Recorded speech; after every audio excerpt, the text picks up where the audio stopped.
Alright, what's up YouTube? So in today's video we're going to be talking about why I think the Bay Area is a dump after I've been in Asia for 3 months.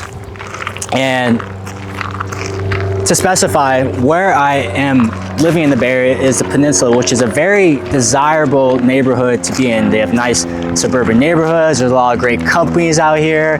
Like, you can see my surrounding areas. It's beautiful, it's calm. There are shitty parts of the Bay. I don't want to like name names, but there are like some shittier parts that aren't as nice as this area. I'm not going to say them because I don't want to shit anybody, but you can just Google it, shitty parts in the Bay, and then those cities that pop up, that's what I'm talking about.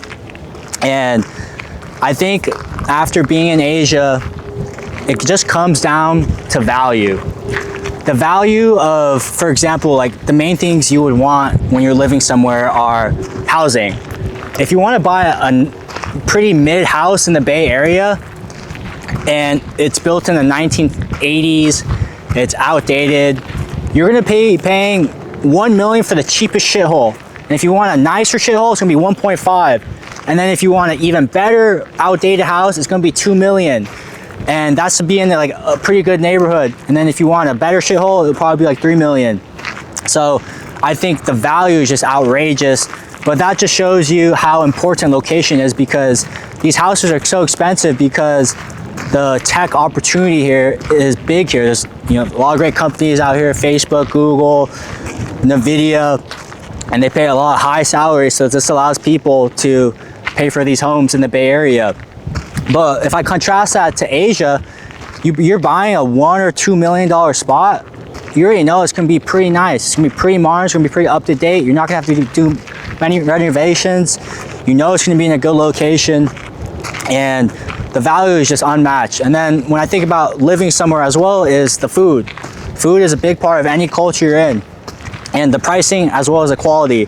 When I think about the food options here, and I think in America in general, you're going to be paying, I recently went to Chili's, paid $27 for a sit-down restaurant for some chicken tenders and salsa. And the chicken tenders are very, very, very dry.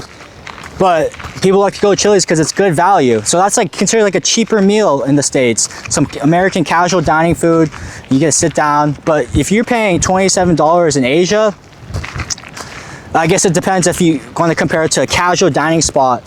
Like, for example, Chili's in US versus Taiwan, I already tell you the quality of food is going to be significantly higher. The service is going to be better. The environment in the restaurant is not going to have ripped seats. It's not going to have sticky floors. They take pride in having good service and good quality food, and you get what you pay for, it seems like. Obviously, I'm speaking from an American perspective of having the US dollar go further, so I can say these things, but the food's really important. And then also in Asia, you can also get a high quality meal for $2 or $3 just at a family mom and pop restaurant. In America, especially the Bay Area, like, you can't really find a healthy meal for $2 or $3. You might have to go to Chipotle and pay $15, and that might be the healthiest meal you can find. And then I also think about community of people in these different locations that contribute to my quality of life. I don't know if it's because I'm on vacation mode. Watch out, Brandon. If I'm on vacation mode, but I do feel like there's a sense of community when you're in a park in Asia, or you have a bunch of families and kids playing together. But when I come back to the Bay, you just got these like office parks, people got their badges, AirPods in, listening to some podcasts, and I could go to the park, there's nobody's gonna want to talk to me. Obviously I'm an adult, but if I had a kid, very likely that kid is going to be playing by himself. It's going to be hard for him to make friends. Maybe I need to bring him to the right locations, but that's just what I've seen with my old eyes. I've walked in many parks in America and Asia, and if you watch my videos, you see the park backgrounds, people are just enjoying life. I take you on a park walk here, people are just listening to AirPods, like, oh, I gotta pay expensive rent, hella upset, like this $1 million mortgage ain't gonna pay for itself, my stock options, all this shit. Everybody's just like, you just feel in the air, you just feel the culture. I go into a coffee shop, people just feel the tension because they gotta pay this expensive rent. And you say, I can't get laid off, I can't get fired. In Asia, man, there's just a lightness in there. They don't have to worry about too much. I might be speaking from a privileged perspective, but even just watching from the outside, I see a lot of kids and adults smiling a lot more. So that's why I feel like the Bay Area is just an absolutely overpriced dump, but it goes to show you that, you know, a lot of people still want to immigrate to the US just because of the economic opportunity. I wouldn't say the quality of life is like significantly better, but I guess you get paid more, you have the opportunity to work at some companies that make a lot of money, and if that's your goal, I can see why you want to be here. People think about the Bay Area, you know, they're thinking about the tech capital of the world, OpenAI, Anthropic, Google, cutting edge tech. And then you pull up, you're in the Bay, you're like, holy shit, look at this strip mall. It hasn't changed since in the 2000s. They got faded paint. They got miserable looking employees. They got these dingy lights. It's just not upkept. It's empty. And when you are paying for a $2 million house, it's going to be old. Everything, a lot of things in Asia, specifically like if you're talking about Shanghai, obviously it's recently developed, so a lot of the things are newer. But in Taiwan, like you would still get older housing, but the majority of stuff in the Bay Area is old and expensive.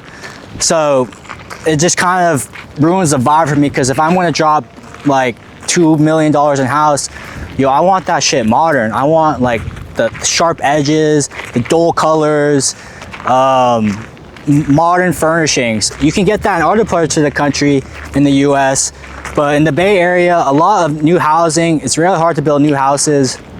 And if they do build new houses, it's going to be some cookie cutter tech like apartment where it's super close to your campus and you're just going to go work there and then you walk to the office. There's going to be no character to it.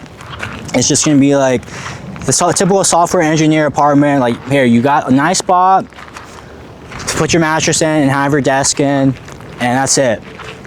Be very modest.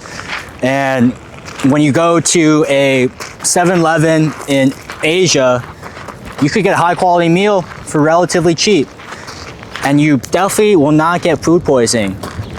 Specifically in Japan, Taiwan, and maybe Vietnam. But if you go to a 7-Eleven in the US, you know what you're gonna see? You're gonna see a hot dog that's been spinning for 5 hours and nobody's buying it because it looks like dog shit. And then you're gonna have the opportunity to buy a gallon Slurpee so you can get your caffeine and your diabetes, and then you can go back to your computer and work. And that's why also the food quality is worse and it's not walkable. So I don't think in the Bay Area people are in the positions to be healthy. You got poor food options and it's not very walkable, so you can't walk calories. There's poor public transportation. You gotta take the BART, you might get shot, I don't know. Caltrain is relatively better, but damn, you gotta drive your car to the Caltration, which is like 15 minutes, and you gotta park in the Caltration, it's gonna take another hour to get you there. But in Asia, you can literally just like walk 10 minutes down, you can drop into a tunnel, and then they take your ass to the right location, and you pop out, and then you walk. So that is more cost efficient in terms of wallets. You don't have to pay for car or gas, and it's healthier for you because you gotta walk to get places and not just sit in your car. But that's a general American problem.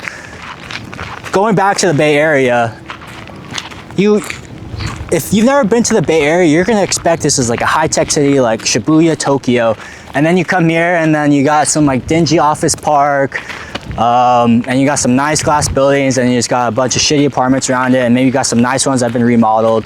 There's just a lack of character or culture, but I guess the culture is tech, so it just feels very bland at times. But yeah, that's my rundown of why I think the Bay Area is such an expensive, overrated place. But you know, the weather is pretty undefeated. It's summer, walking outside, not getting sunburned, not hella humid. So, you know, in Asia right now, can't be outside. I'm gonna start sweating a lot. I'll probably have heat stroke, and it's just not a good time. So maybe the weather is just that much better that people are willing to pay for the lack of quality housing, food, transportation, just because the weather might be so good. Maybe it's, you know, maybe that's the thing. Maybe that's the thing. People like the weather and the jobs here. But even though I've just shat on the Bay, it's still home to me. it's still familiar. So I just think it could always be better. But maybe this is the charm of the city, though. That's why people like it. So, but for those reasons is why I think the Bay Area is an expensive dump after being in Asia. So how does it feel becoming Korean?